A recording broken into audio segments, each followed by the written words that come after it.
ओम शांति। 16 अगस्त 2024। मीठे बच्चे, मैं विदेही बाप तुम देहधारियों को विदेही बनाने के लिए पढ़ाता हूँ। यह है नई बात जो बच्चे ही समझते हैं।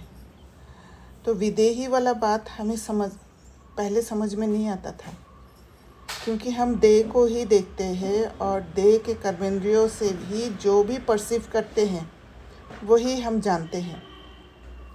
पर क्योंकि बाबा के जो बच्चे बनते हैं वही ट्रांसफॉर्म होते हैं, इसी कारण से विधेयी बनना सीखते और सिखाने वाला सिर्फ बाबा है, क्योंकि बाबा ही विधेयी है। तो जो जैसे है वैसे ही बना सकते हैं। इसलिए बाबा कहते हैं पहले धारण करो फिर किसी को सिखाओ। प्रश्न: बाबा को एक ही बात बार बार समझाने की आवश्यकता क्यों पड़ती है? उत्तर: क्योंकि बच्चे घड़ी घड़ी भूल जाते हैं। कोई बच्चे कहते हैं बाबा तो वही बात बार बार समझाते हैं। बाबा कहते बच्चे मुझे ज़रूर वही बात सुनानी पड़े, क्योंकि तुम भूल जाते हो। तुम्हें माया के तूफ़ान हैरान करते हैं। अगर मैं रोज़ खबरदार ना करूं, तो तुम माया के तूफ़ानों से हार खा लेंगे। अभी तक तुम सतोप्रधान कहाँ बने हो? जब बन जाएंगे तब सुनाना बंद कर देंगे। तो बाबा को रोज़ रोज़ इसलिए बोलना होता है क्योंकि हमारा कुछ और प्रोग्रामिंग हो रखा है। तो बाबा को प्रोग्राम करने के लिए बार बार बोलना होता है, और बार बार जब सुनते हैं तब जाके बुद्धि में बैठता है या सोचने में मजबूर होते हैं। क्योंकि अभी ये जो नई बात है, ये नई बात जल्दी से हमें एक्सेप्ट नहीं होता है। बाबा के बच्चे होने के कारण हम रोज़ मुरली सुनते हैं, पर मुरली को अच्छा से समझने के लिए, एक्सेप्ट करने के लिए रोज़ रोज़ बाबा को कहना पड़ता है, क्योंकि रोज़ रोज़ अलग तरीक़ा से स्थिति के अनुसार अलग अलग समझ बैठता है। ओम शांति। इसको विचित्र रूहानी पढ़ाई भी कहा जाता है, और जो चित्र नहीं है, विचित्र है, वो गुप्त होता है, क्योंकि शरीर के कर्मेंद्रियों द्वारा दिखता नहीं। नई दुनिया सतयुग में भी देहधारी ही एक दो को पढ़ाते हैं। नॉलेज तो सब पढ़ाते हैं, यहाँ भी पढ़ाते हैं। वह सब देहधारी एक दो को पढ़ाते हैं। ऐसे कभी नहीं होगा कि विदेही बाप या रूहानी बाप पढ़ाते हैं हो। शास्त्रों में भी श्री कृष्ण भगवानुवाच लिख दिया है। वह भी जिस्मानी हो गया। ये नई बात सुनकर मूंझ जाते हैं, क्योंकि शरीरधारी को देखने का अभ्यास है, शरीरधारी से एक्सेप्ट करने का अभ्यास है, समझने का अभ्यास है। इसलिए शरीरधारी का ही नाम लिख देते हैं। रूहानी बाप को दिखाई नहीं देता है, इसीलिए श्री कृष्ण का नाम लगा दिया है। वह भी जिस्मानी हो गया। ये नई बात सुनकर मूंझ जाते हैं। तुम्हारे में भी नंबरवार पुरुषार्थ अनुसार समझते हैं कि रूहानी बाप हम रूहों को पढ़ाते हैं। ये है नई बात। सिर्फ इस संगम पर ही बाप खुद आकर कहते हैं, इस द्वारा मैं तुमको पढ़ाता हूँ। ज्ञान का सागर, शांति का सागर, सब आत्माओं का बाप भी वही है। ये समझ की बात है ना। देखने में तो कुछ नहीं आता।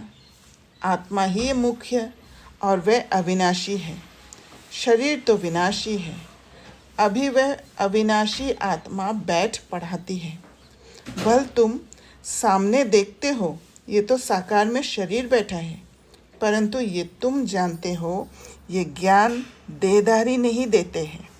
तो उस कॉन्शियसनेस में हम शिफ्ट होते हैं। जो आँखों से दिखाई दे रहा है, जो इन स्थूल कर्मेंद्रियों से दिखाई दे रहा है, वो सत्य नहीं है, वो हमें समझ में आता है। तो बुद्धि की आँख से समझते हैं, तो एक शिफ्ट हो रहा है। ज्ञान देने वाला विदेही बाप है। कैसे देते हैं वह भी तुम समझते हो। मनुष्य तो बड़ा मुश्किल समझते हैं। कितना तुमको माथा मारना पड़ता है ये निश्चय कराने के लिए। वह तो कह देते निराकार का कोई नाम रूप देश काल ही नहीं है। वह बाप खुद बैठ पढ़ाते हैं, कहते हैं मैं सब आत्माओं का बाप हूँ जिसको तुम देख नहीं सकते हो। समझते हो वह विदेही है, ज्ञान आनंद प्रेम का सागर है। वह कैसे पढ़ाएंगे? बाप खुद समझाते हैं मैं कैसे आता हूँ, किसका आधार लेता हूँ। मैं कोई गर्व से जन्म नहीं लेता हूँ। मैं कभी मनुष्य व देवता नहीं बनता हूँ। देवता भी शरीर लेते हैं, मैं तो सदैव अशरीरी ही रहता हूँ। तो बाबा वो सब कुछ एक्सप्लेन कर रहे हैं कि कैसे बाबा को समझना होता है, कैसे बाबा को एक्सेप्ट करना होता है कि विदेही है, वो दिखता नहीं है, और कैसे ब्रह्मा बाबा का आधार लेते हैं। और बाबा ज्ञान आनंद प्रेम का सागर है। तो ये बाबा को एक तरह से हमें निश्चय कराने की ज़रूरत पड़ गया है, क्योंकि हमें वो आदत नहीं है कि वो जो सटल स्टेट या वो सूक्ष्म रूप में बाबा को देखे या बुद्धि की आँख को यूज़ करे, वो हमारे अंदर वो क्षमता अभी है नहीं। इसलिए बाबा को ये समझाना पड़ रहा है और हमें उस तरीक़ा से उसी कॉन्शियसनेस में शिफ्ट करने की कोशिश कर रहे हैं। बाबा कहते हैं मेरा ही ड्रामा में ये पार्ट है जो मैं कभी पुनर्जन्म में नहीं आता हूँ। तो ये समझ की बात है ना, देखने में तो आता ही नहीं। वह तो समझते हैं श्री कृष्ण भगवान उवाच, भक्ति मार्ग में रथ भी कैसे बैठ बनाया है। बाप कहते हैं बच्चे तुम मूंझते तो नहीं हो। अगर कुछ नहीं समझते हो तो बाप से आकर समझो। यूँ तो बिगर पूछे भी बाप सब कुछ समझाते रहते हैं। तुमको कुछ भी पूछने की दरकार नहीं है। मैं इस पुरुषोत्तम संगम युग पर ही अवतार लेता हूँ। बाबा ने मुरली में एक एक बात समझाया है, पर हमें रिसीव करने का स्थिति होना चाहिए। तो बाबा क्यों प्रश्न पूछने के लिए कहते हैं? प्रश्न पूछेंगे तो उस स्थिति में आ जाएंगे कि मैं रिसीव करूँ, इस क्वेश्चन का आंसर मुझे मिले, वो अलर्टनेस रहेगा। हाँ जी देवोबेन, कुछ बोलना चाहते? हाँ, ओम शांति। दीदी यहाँ पे बोला ना बाबा बिना पूछे ही समझाते हैं। हाँ, बाबा बिना पूछे ही समझाते हैं। हाँ, मुरली में बिना पूछे ही समझाते हैं ना। कभी कभी ऐसे नहीं होता है, आपके अंदर एक प्रश्न आया और मुरली में वो उसका आंसर मिल गया। हाँ, मैं ऐसा भी सोच रही थी कि जैसे हम ऐसे बैठ के चरण करते हैं तो भी आंसर मिल जाता है। हाँ, वो भी है, पर जब चरण करते हैं तब एक तरह का हम पूछते भी है ना। क्वेश्चन होता है हमारे अंदर कि इसका आंसर क्या होगा करके, उस स्थिति में बैठते हैं हम। हाँ। और मुरली में हर बात का आंसर है। तो बाबा कहते हैं कि तुमको कुछ भी पूछने की दरकार नहीं है। मैं इस पुरुषोत्तम संगम युग पर ही अवतार लेता हूँ। मेरा जन्म भी वंडरफुल है। तुम बच्चों को भी वंडर लगता है। कितना बड़े ते बड़ा इम्तिहान पास कराते हैं। बहुत बड़े ते बड़ा विश्व का मालिक बनाने के लिए पढ़ाते हैं। तो बाबा हमें संगम युग में बाबा का प्रेजेंस को महसूस होता है पेपर्स द्वारा, और फिर कैसे हमें परिवर्तन कर रहे हैं। वो सब कुछ एक कोई भी बात को एक्सट्रीम में ले जाके फिर हमारे जीवन में परिवर्तन ले आते हैं। तो इससे पता पड़ता है कि बाबा हमारे साथ हैं और यहाँ है बाबा। तो क्योंकि इससे पहले तो कभी हुआ नहीं ये सारे बातें। वंडरफुल बात है ना। हे आत्माओं, हर 5000 वर्ष बाद मैं तुम्हारी सर्विस में आता हूँ।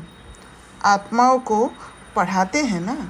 कल्प के संगम युगे तुम्हारी सेवा में आता हूँ। आधा कल्प तुम पुकारते आए हो, हे बाबा, हे पतित पावन आओ। श्री कृष्ण को कोई पतित पावन नहीं कहते हैं। पतित पावन परम पिता परमात्मा को ही कहते हैं। तो बाबा को भी आना पड़ेगा पतितों को पावन बनाने। इसलिए कहा जाता है अकाल मूर्त सत बाबा, अकाल मूर्त सत टीचर, अकाल मूर्त सत गुरु। सिख लोगों के भी बहुत अच्छे स्लोगन हैं, परंतु उन्हों को ये पता नहीं है कि सदगुरु अकाल मूर्त आते कब है। ये भी गायन है, मनुष्य से देवता किए करत ना लागी वार। कब आकर मनुष्य को देवता बनाते हैं, वही सर्व की सद्गति करने वाला है। ये तो पक्का निश्चय होना चाहिए। तो बाबा समझा रहे सब कुछ लिखा हुआ है, सब कुछ है, पर कुछ इन्फॉर्मेशन पता ही नहीं है।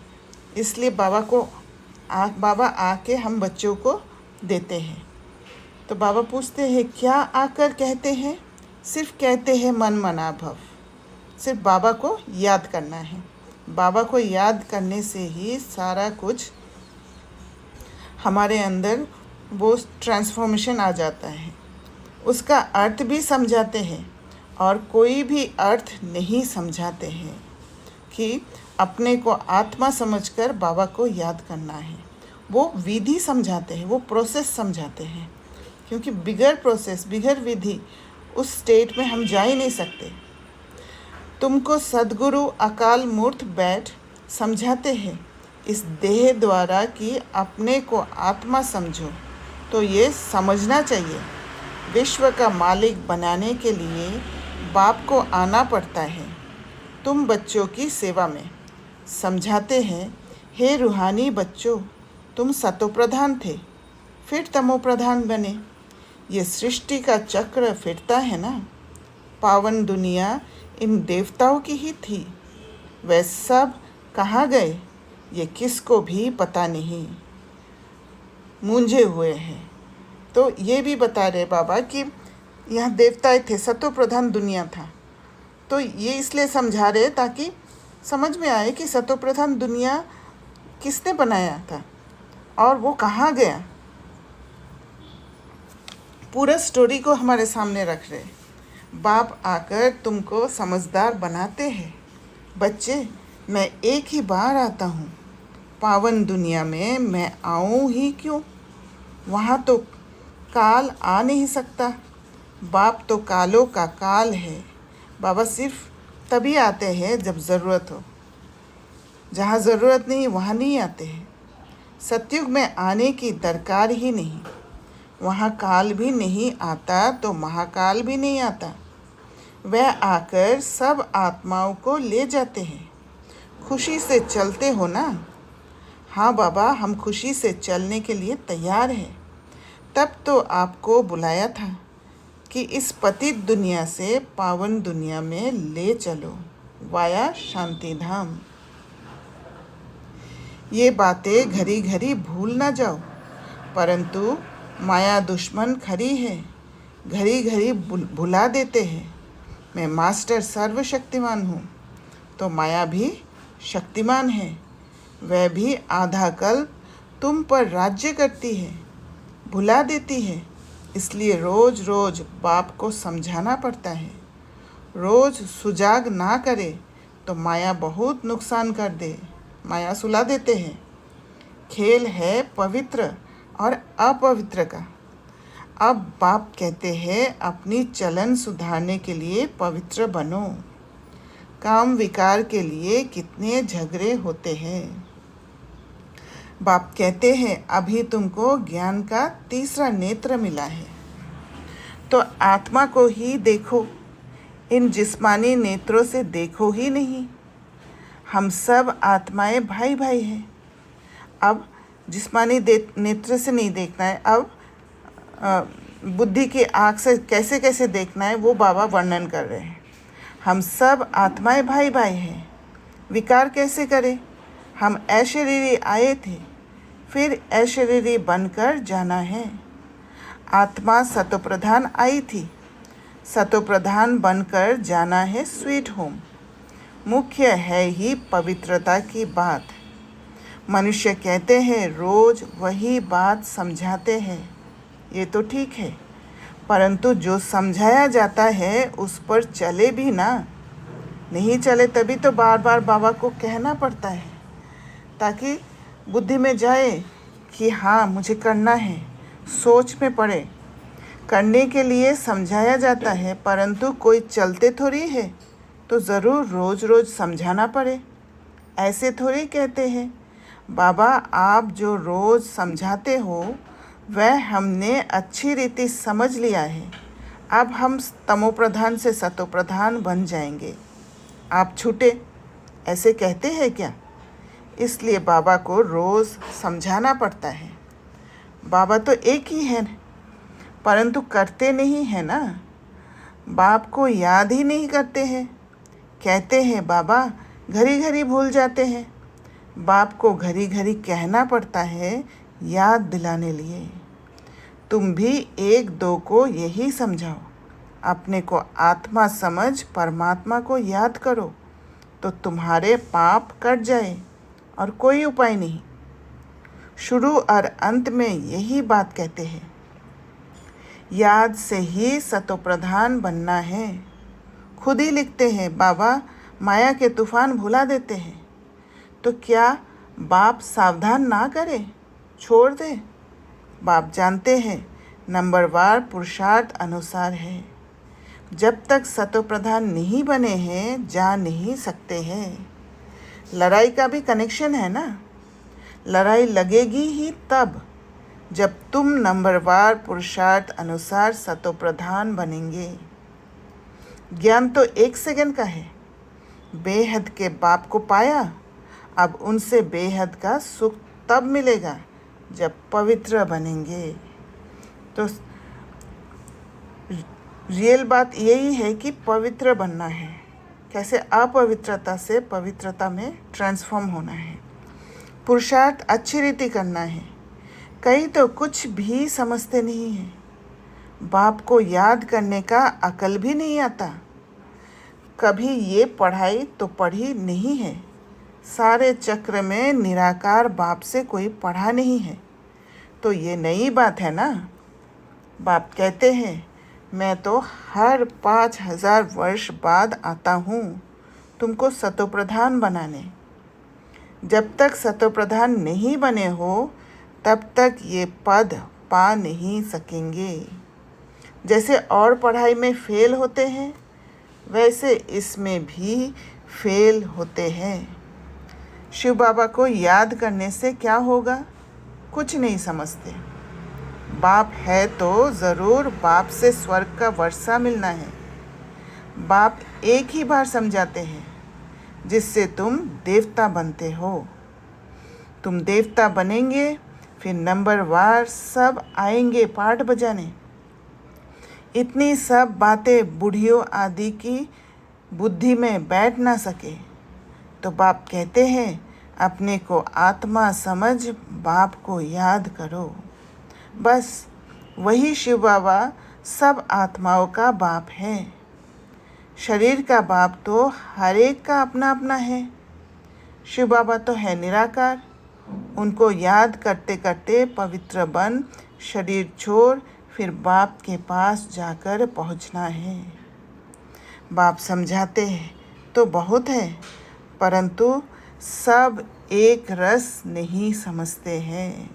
सब अलग अलग समझते हैं, अलग अलग तरीक़ा से परसीव करते हैं ज्ञान को, क्योंकि माया भुला देती है। इनको युद्ध कहा जाता है। बाप कितना अच्छी रीति बैठ समझाते हैं, कितनी बातों की स्मृति देते हैं। मुख्य जो भूले हुई है उनकी लिस्ट बनाओ। एक बाप सर्वव्यापी की। भगवान उवाच, मैं सर्वव्यापी नहीं हूँ। इस सर्वव्यापी वाला बात भी इसी कारण से आया है, क्योंकि हम स्थूल आँखों से देखना चाहते हैं। बुद्धि की आँख हमारा खुली नहीं थी, इसलिए भगवान को सर्वव्यापी कह दिया। सर्वव्यापी तो 5 विकार है और वो हमें दिख नहीं रहा था, इसलिए 5 विकार को सर्वव्यापी नहीं कहा, और ना ही एक्सेप्ट करने का इच्छा है कि हम सब में 5 विकार हैं। ये बड़ी भारी भूल है। गीता का भगवान श्री कृष्ण नहीं, परम पिता परमात्मा शिव है। इन भूलों को सुधारो तो देवता बन जाएंगे। तो हर एक भूल जो हमारे जीवन में आ गया है, मनमत से, परमत से, जो हमारे अंदर एक बिलीफ सिस्टम बैठ गया है, जो भिन्न भिन्न भक्ति के संस्कार आ गया है, वो सारे भूलों को सुधारना है, तभी जाके पवित्र बन पाएंगे। परंतु ऐसे कभी कोई बच्चे ने लिखा नहीं है कि ऐसे हमने समझाया कि इन भूलों के कारण ही भारत पावन से पतित बना है, वह भी बताना पड़े। तो बाबा ये भी शिक्षा दे रहे कि कैसे किसी को समझाना होता है, क्योंकि बच्चे नहीं कैच कर पा रहे। भगवान सर्वव्यापी हो कैसे सकता? भगवान तो एक है, जो सुप्रीम बाप, सुप्रीम टीचर, सुप्रीम सद्गुरु है। कोई भी देहधारी को सुप्रीम फादर, टीचर, सद्गुरु कह ही नहीं सकते। सबसे ऊंचते ऊंच है शिव बाबा, और उनका नॉलेज, उनका जो टीचिंग, उनका जो विधि, वो सबसे श्रेष्ठ है। उसके ऊपर कोई है ही नहीं, और ट्रुथ है। श्री कृष्ण तो सारी सृष्टि में सबसे ऊंचा है। जब सृष्टि सतो प्रधान होती है, तब वे आते हैं, फिर सतो में राम, फिर नंबरवार अपने समय पर ही आएंगे। शास्त्रों में दिखाते हैं, सबके विकार ले लेकर गला ही काला हो गया, वो नीलकंठ जो बताते हैं। लेकिन अभी समझाते समझाते बाबा का गला ही सूख जाता है। तो श्री कृष्ण के बारे में बाबा ने कहा कि सबसे ऊंचा है, उसके बाद बाकी सब नंबरवार है। श्री कृष्ण नंबरवार नहीं हो सकता, श्री कृष्ण फर्स्ट है। उनका जो पोजीशन है वो फिक्स्ड है। लेकिन बाबा ने कहा कि बात कितनी थोड़ी है, परंतु माया कितनी ज़बरदस्त है कि बाबा का गला ही सूख जाता है समझाते समझाते। इतना समझा रहे। हर एक अपने दिल से पूछे, हम ऐसे गुणवान सतोप्रधान बने हैं? तो बाबा ने प्रश्न किया है, और हमें अपने दिल से पूछना है, ताकि हमें समझ में आए कि बाबा क्यों बार बार एक ही बात को रिपीट कर रहे, बता रहे हैं। बाप समझाते हैं, जब तक विनाश नहीं हुआ है, तब तक तुम कर्मातीत अवस्था को पा नहीं सकेंगे। भल कितना भी माथा मारो, सारा समय शिव बाबा को बैठ याद करो और कोई बात ही नहीं करो। तो जैसे ही वो स्टेज आता है, जैसे दादी लोग कर्मातीत अवस्था में गए हैं, या जो सटल स्टेट में हैं, फिर भी बाबा, ब्रह्मा बाबा और दादी लोग रिफाइन हो रहे हैं। तो विनाश होने के बाद ही सब कर्मातीत अवस्था में जाएंगे। सारा समय शिव बाबा को बैठ याद करो और कोई बात ही नहीं करो। बस बाबा, लड़ाई से पहले मैं कर्मातीत अवस्था को पाकर दिखाऊंगा। ऐसा कोई निकले, ऐसा ड्रामा में हो नहीं सकता, वो ड्रामा में है ही नहीं। पहले नंबर में तो एक ही जाना है। ये भी कहते हैं हमको कितना माथा मरना पड़ता है, माया तो और ही रुस्तम बनकर आती है। बाबा खुद कहते हैं, मेरे तो बाजू में एकदम शिव बाबा बैठा है, तो भी मैं याद नहीं कर सकता हूँ, भूल जाता हूँ। तो बाबा ये बात समझा रहे हैं कि सबके लिए बाबा इक्वल है।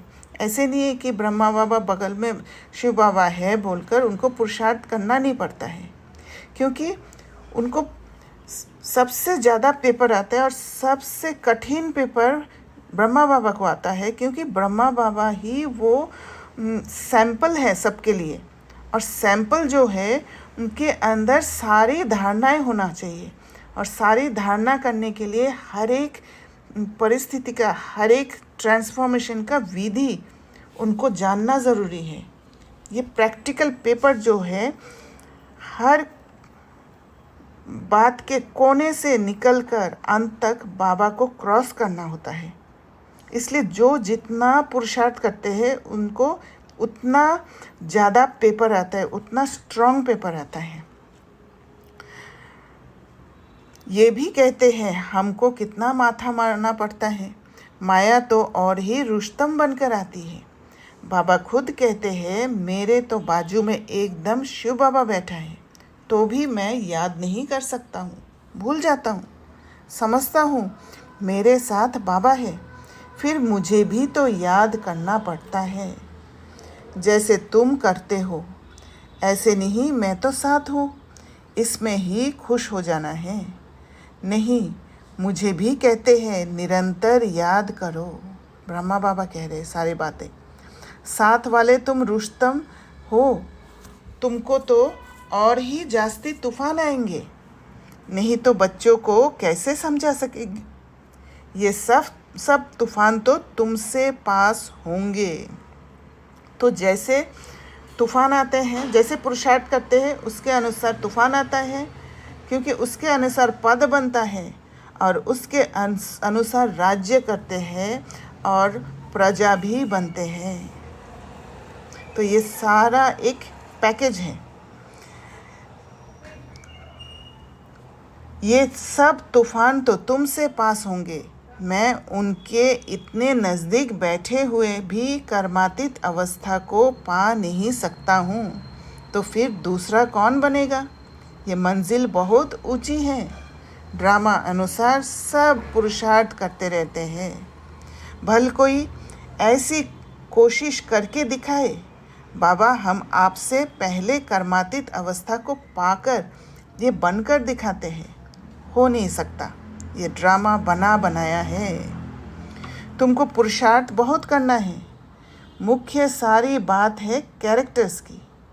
देवताओं के कैरेक्टर्स और पतित मनुष्य के कैरेक्टर्स में कितना फ़र्क है।